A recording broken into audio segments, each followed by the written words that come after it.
Okay guys, welcome back. Dr. H here, and today I'm going to be taking a look at narrative in the hit HBO Sky TV show Chernobyl. Well, I say looking at narrative, I'm mostly going to be gushing about how amazing I thought the narrative structure was. So we begin at the start of episode 1, but it's really the end of the story. The explosion has happened, the cleanup has happened, the cover-up has happened. What is the cost of lies? And we're now dealing with the last few minutes of a man's life. The scene is poignant, and Jared Harris's performance adds weight to the moment. This fulfills the role of a prologue, and sits outside of Todorov's theory of narrative, which is what I'm going to use loosely to analyse the story of Chernobyl. So once the prologue is done, we essentially begin with disruption. This is a clever decision for two reasons. First of all, it gets the audience straight into the action,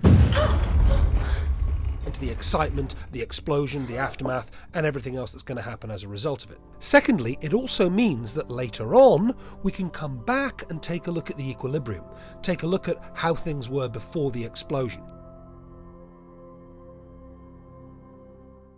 Typical Todorovian narrative follows the structure of equilibrium, disruption,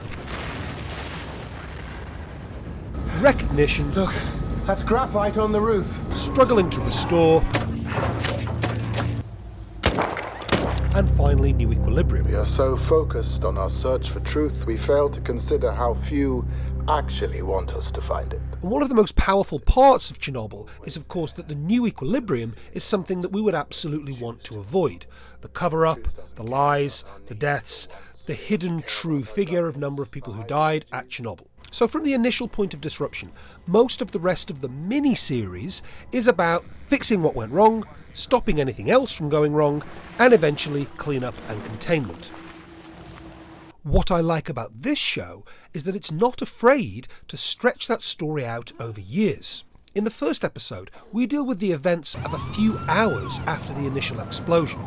As the episodes proceed, this moves on to days, months, and eventually years. Each of the episodes individually tells its own story that leaves either a satisfactory result or, in one case, the audience on a cliffhanger as the lights go out and the rads go up.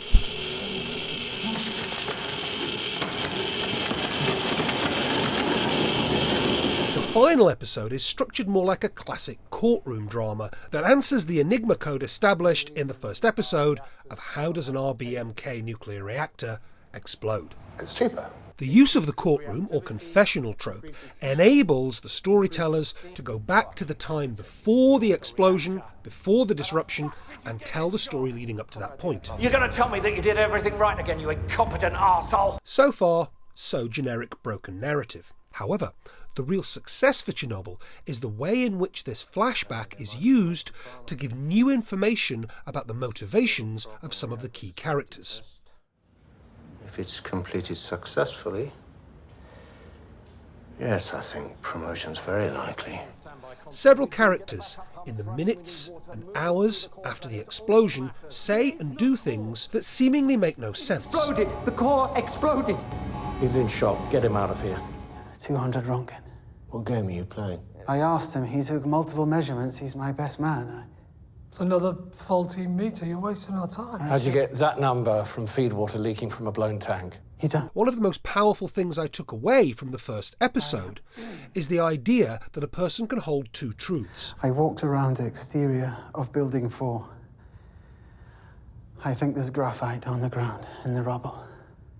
You didn't see graphite. That on the one hand, they can know that the nuclear reactor has been blown open, but at the other hand, because they've been told repeatedly so many times that it has not been blown open, they hold these two truths in their head at the same time.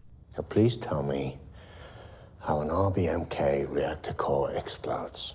I don't see how it could explode. But it did. This is the criticism of the communist regime that the show deals so well with. But it's not until we look at the pressures that are put on those people making terrible decisions that we understand the fully insidious nature of the system.